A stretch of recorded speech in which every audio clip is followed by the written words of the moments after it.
Hello everyone and welcome back to the channel. In this video we're gonna talk about how to unlock, craft and upgrade your weapons to do the most damage and kill enemy fast. There will be a lot of tips along the way, so make sure you watch until the end. The game tutorial will walk you through how to craft your first weapon, so we won't cover that, but we will get back to crafting after we talk about dropped gear. So when you're killing enemies, especially elite enemies and bosses from dungeons, you'll get sometimes dropped gear. There are a couple of things to mention about these items. First of all, you can upgrade them at the craft bench like your normal weapons to increase their calibration level. Most of the time when you find them, they are better than your current equipped gear, but the downside for these items is that you cannot repair them.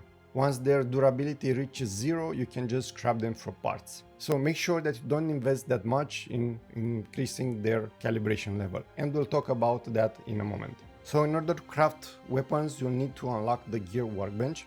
There are 3 levels of this workbench. The first workbench will allow you to craft items tier 1 and 2. When you unlock this, you'll also get unlocked blueprint for a gun and a baseball bat. You'll then unlock basic gear and you get more blueprints unlocked. Then you go to the long range, you get some sniper rifles. After that, you have the intermediate gear workbench. This will allow you to craft items up to tier 4. You will also get unlock for calibration blueprints, and we'll talk about this in a moment, but basically you get this by disassembly dropped weapons. At tier 5 crafting, you can unlock the advanced gear workbench, which will allow you to craft items up to tier 5, which is the maximum currently in the game. Here, for example, I have an intermediate gear workbench, and if I go to craft a weapon, doesn't matter what, I can see that I have up to tier 4. But if we go to an advanced gear workshop, you can see here that I can craft up to tier 5. There are also some level limitations for these weapons if you craft them at certain tier. So what are these tiers and how do they work? Basically in the game right now there are 5 tiers. Tier 1 is leveled 1 to 10, tier 2 is 11 to 20, and so on, and tier 5 is 41 to 50. The crafting materials that you need to craft these weapons are also tier dependent. So if you want to craft an item tier 3, you will actually need materials that is found in tier 3 regions. This is how it works for each tier. So for example, for tier 5, if I want to craft, I would need special plastic, I will need engineering plastic, I will need tungsten ingot, which these items are found in tier 5 regions. If we go to the map, the region that you start in is this area here, and you can see it's level 5. This one is level 17, 36, and so on. And after you go above level 40, you'll probably find everything that you need for tier 5 weapons. So even if you manage to unlock the bench in your mimetic skill tree, you won't be able to craft any items until you get the materials from the specific regions. If you do manage to unlock it in your mimetic skill tree, and you do manage to find your way to the higher level area and actually gather a scrap that you need to craft the weapons, if you craft, for example, a tier 5 weapon and you are under level 40, you won't be able to use it. So the tier system is how the game matches your level to the region and to the items that you can use. Okay, so in order to be able to craft weapons, you'll need blueprints. Some blueprints, like I mentioned, are unlocked in the mimetic skill tree. Some blueprints can be found in chests. So let's have a look at this pistol here. You can see that you have this section for blueprints, how to get. This one is obtained from mystical treasures discovered from exploring the Iron River. So let's say we want that blueprint. On the map there are specific points of interest. As you can see here, this town, we have this highland, we have here industrial zone. If we mouse over this region, you see that we have some objectives. One of the objectives is to look for the mystical crate.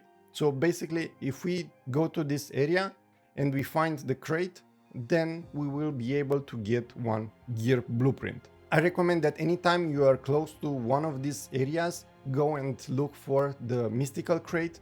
You'll also find there gear crates, weapon crates, and a lot of other chests where you can get materials for crafting. Okay, so I arrived at this highland location. Here is the chest, and as you can see, we get 60 fragments for the purple pistol G17. So if we collect all and go to the blueprints, and now you see that we have 60 of 60, and we are able to actually fuse the fragments and unlock the blueprint. But don't do that just yet, and I will explain why in a moment. Some items can be obtained from mystical treasures, but there are items that can be obtained from the wish machine. I did explain how the wish machine works in my previous videos, so if you haven't seen that, I suggest you do that. Basically, you can purchase blueprints using Starchrome, or you can play a mini game, and depending on your luck, you can get fragments to unlock more blueprints. Okay, so how can you see what items you can craft and what items you cannot craft yet? On this page, you'll see that you have your unlocked weapons that don't have any icons here. And if you see the white puzzle piece, that means that you don't have enough fragments to craft it. And when you see the yellow puzzle piece, that means that you have enough fragments to fuse the blueprint. You can scroll and see for all the weapons or that you have, or you can go to these blueprint fragments, and here you can see the blueprints that you have unlocked and how many fragments you still have for them, or the ones that you have not unlocked yet and are available. So basically, if you want to craft a new weapon and you don't know what weapon is available for you to craft, go to the blueprints locked and go through each tab to see what items are available for you. These categories are important, and it's not just a filter. So we have the Huntsman, we have the Wanderer, the Operator, the Juggernaut, the Beyonder, and the Stranger. Okay, so these three items are from the same category, the Operator. We have these three weapons, and we have this blueprint MPS5 that is actually unlocked. Why does this matter? Well, as you can see, each item has a different rarity, right? So it goes from green, blue, purple, and then yellow, the legendary ones that everyone wants. You can also see that each blueprint has a number of stars. So green has 3 stars, blue 4, 5, and 6. These stars are the maximum number of times you can upgrade the blueprint. Not the weapon, but the blueprint. Each time you upgrade the blueprint, you'll get better stats for it. Okay, so let's see if we go to this SMG MPS5 and we right click to go to details. Here you can see that you can enhance the blueprint to increase the number of stars. And what does that mean? Well, if you go to the tier preview, you can hit T on the keyboard. You can see how the stats increase for each level of stars. So of course, different blueprints have different stats. For this weapon, we get an increase of damage from 173 at level 4 to 105. The higher the star level, of course, you get better stats. For armor pieces, it's a bit different because you also get some extra stats upgraded. Okay, so let's say you have one blueprint already unlocked, which is this case right here. Yeah, so we have this already unlocked. How we can enhance it? Well, actually, you can use fragments from the same weapon. So for this one, I do have a lot of fragments that and I can upgrade it. But let's say I didn't have any extra fragments for this weapon. This is where that category matters. Because if we go to blueprints locked, you can see that we can use these blueprints to increase the XP for this weapon. When you're using fragments to enhance a weapon, depending on the rarity, you'll get different XP. As you can see, common fine, you get 1-3 XP for fragment, but if you use like one legendary fragment, you get 30 XP. Another thing that you need to take into consideration is when you're using the same name fragments, you get double XP. You can only enhance a weapon once you have enough XP to level it up. So for example, if we had only 10 fragments of this weapon, you see that we only can get 60 XP from 120. But you can go to the blueprints that you have locked and you don't want to unlock, and you can use the rest from here, right? So you can mix the fragments to get the XP desired. Going back to what I previously said, this is why you should not rush to unlock everything. Because if you already unlocked the, let's say, purple SMG, you don't want to unlock another blue or green SMG because you want to use them. So use the fragments to increase the blueprints that you already have, and you are planning to use them late game. As a quick note, armor blueprints don't work the same. So for example, for this heavy duty set, I have 100 fragments, but these fragments are for the entire set. So if I craft some shoes, then I will only have 90 left for the rest of the set. So these fragments are not for a specific piece of the set, but for the entire set. Maybe I will cover this in more details in a future video, so make sure you subscribe to get notified. So once you have the blueprint that you want and you have upgraded it, or you just unlocked it and you want to craft, you need to go to the crafting bench, select your tier, and then you can use the materials and craft the weapon. Blue and above rarity weapons have different features. So you can see here that this weapon has 30 chance to trigger shrapnel, this one power surge, this one also shrapnel. If you mouse over the keyword, you'll see what that skill actually do. And if you want to go even into more details, you can press X and see all the keywords, how they work, and even how the damage formula is calculated. But these are not the only methods that will allow you to improve your weapons. After you crafted your weapon, you can calibrate it to increase its damage. So for example, I crafted this tier 1 pistol. Its current damage is 136. If I use the required materials for this item, then the calibration level will go to +1 and the damage will increase to 150. Calibrating your gear is a great way to increase the damage of your weapons. If we do this again, you see that it went to +2 and then the material requirements have changed. At this point, you will also need to use Stardust to increase its calibration.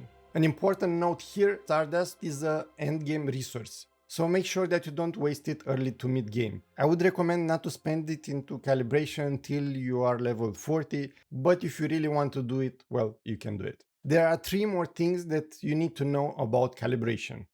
First, the calibration attributes.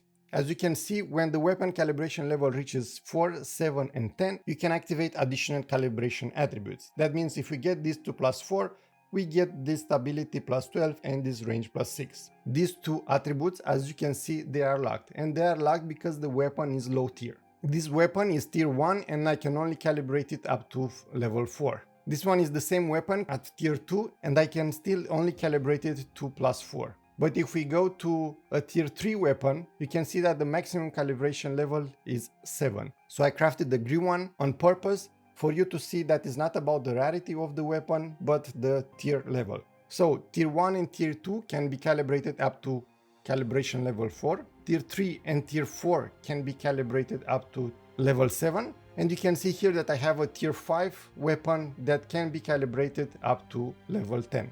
The third thing that you need to know is that if you don't like these attributes, you can replace them.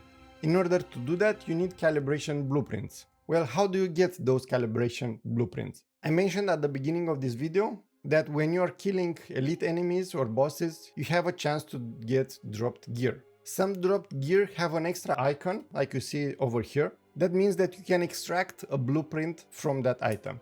So if you go to the disassembly bench, you see that I have this dropped gear that doesn't give me anything, any blueprint. But this one here, which has the icon, will give me a calibration blueprint P22. This blueprint will give fire rate 20%, magazine capacity, attack -15, critical damage, elemental damage, or some other stats. After you get those blueprints, you need to make sure that you have them in your backpack, because at this point it doesn't work if you have them in a chest in your base. You'll go to the workbench, to the calibration, select the item that you want to replace the stats for, hit replace, and here you will see the items that match this type of weapon. So this is a melee weapon, and in my backpack I have 4 blueprints that are a match, which I got from deconstructing melee weapons. So if we look at this blueprint, I will get heavy attack damage plus 40%. At level 7 I would get critical rate, and at level 10 I will get critical rate again. That means that my critical rate will increase by 15%. 2 other things you should keep in mind here. For this weapon, for me to change the attributes, it actually costs me 500 Stardust. So make sure that you take a look at the cost of the replacement. Because switching attributes costs a lot, you'll need to take into consideration another thing. If you played other RPGs and you want to make sure that you have best in slot, a big difference is not the weapon itself, but the rolls that it has. And you can also see this here if you look at the crit rate. At +7, it has crit rate plus 6.1%.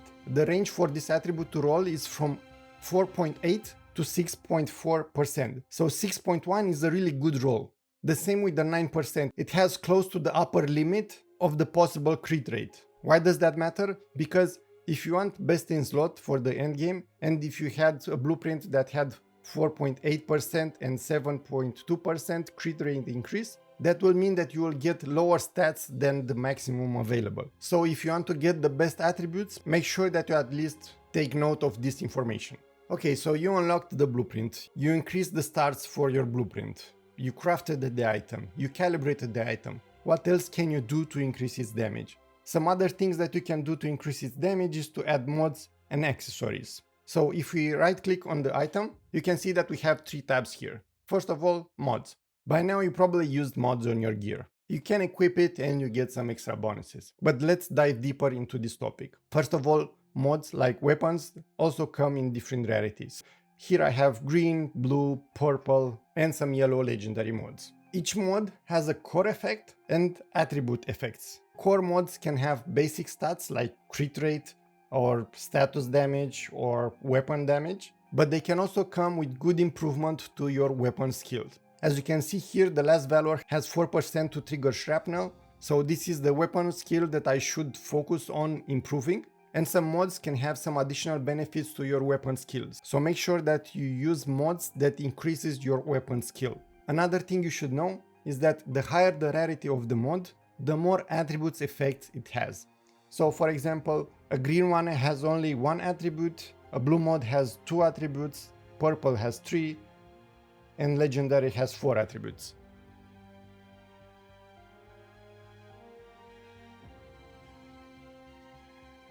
Okay, so for attributes, what does the tier actually mean? If you put this mod on a weapon tier 2, it will only use the weapon damage 1.2%. If you put it in a weapon tier 3, it will also get access to the tier 3 attribute. So in order to use all the attributes effects, you need to make sure that the weapon that you put the mod into matches the tier. So for example, this pistol is tier 4, and if I try to put a legendary mod, you see that the tier 5 attribute is not activated. Attribute effects also have their own rarity. The attribute at tier 2 is green, the attribute at tier 3 is gray, and the attribute at tier 4 is blue. The higher the rarity of the attribute, the higher the number will be. You can upgrade weapons and you can put mods on the weapons, but you can also upgrade the mods. So if you right click on the mod, you can enhance it. Depending on the rarity of the mod, you can enhance multiple times. So for example, for this blue one, I can only enhance once. If I go to this purple one, I can enhance 4 times. But if we go to a legendary one, you can see that I can enhance 5 times.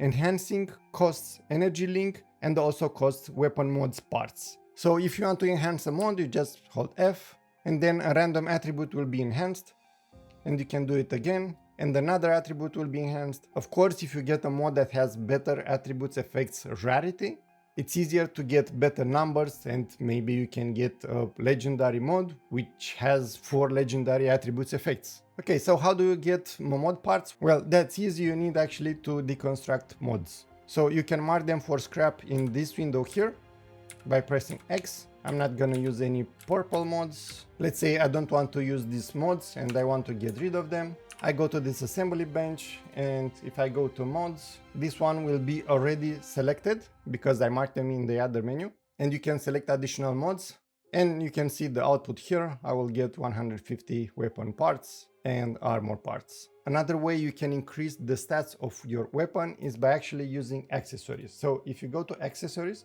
you can add muzzle, optic, tactical, magazine, and you can select the ammo. So for example, for the muzzle, I have only this one unlocked, this basic suppressor, which increases the range by 3 but decreases the stability. You can mouse over them and see where you can get them. Some accessory can be bought from vendors in town. Some can be unlocked by solving some riddles like billboards. You'll see along the roads like a billboard split in half, and you have to stay in a specific location and align the billboards to look like a full picture. You'll get a chest and then you'll get an accessory. All these items can add some extra boost to your weapons. Here you can also select what type of ammunition you're using if you have multiple types in your inventory. I would suggest not to craft and use armor piercing ammo until you get to endgame and you know what to use it on. As a tip, if you want to customize your weapon even more, go to cosmetics, add stickers on it, you can add a charm, you can also paint different parts, or if you have some skins unlocked, make sure that you use those because they look really cool. Another extra tip, if you want to get even more out of your equipment, you can go to details, and for example, if you have a weapon that is based around critical hits, make sure that you check the crit rate and get the mods that increases it in order for your skills to proc, and check the other stats to see where you can improve. But this is not all. If you go to the cradle, you have access to some passive skills that will increase your damage even more. In order to unlock these slots, you need to do silos. Just hover over them and see what silo you need to do. So because I'm using an assault rifle, I'm also using the skill which increases the damage by 20%, which is a lot when holding SMG rifles or LMGs. So make sure that you check them all and see what matches your build. Another tip on how to increase the damage output is use consumables. Food and drink can increase your stats even more. For example, this item here gives me Cool Headed, which increases the weak spot damage by 25% when sanity is above 80. So make sure that you cook some nice meals or have some friends cook for you. I covered a lot of things, so if I missed any, please share them with the community in the comment section down below. Thank you guys for watching. Don't forget to like and subscribe, and see you guys next time. Bye bye.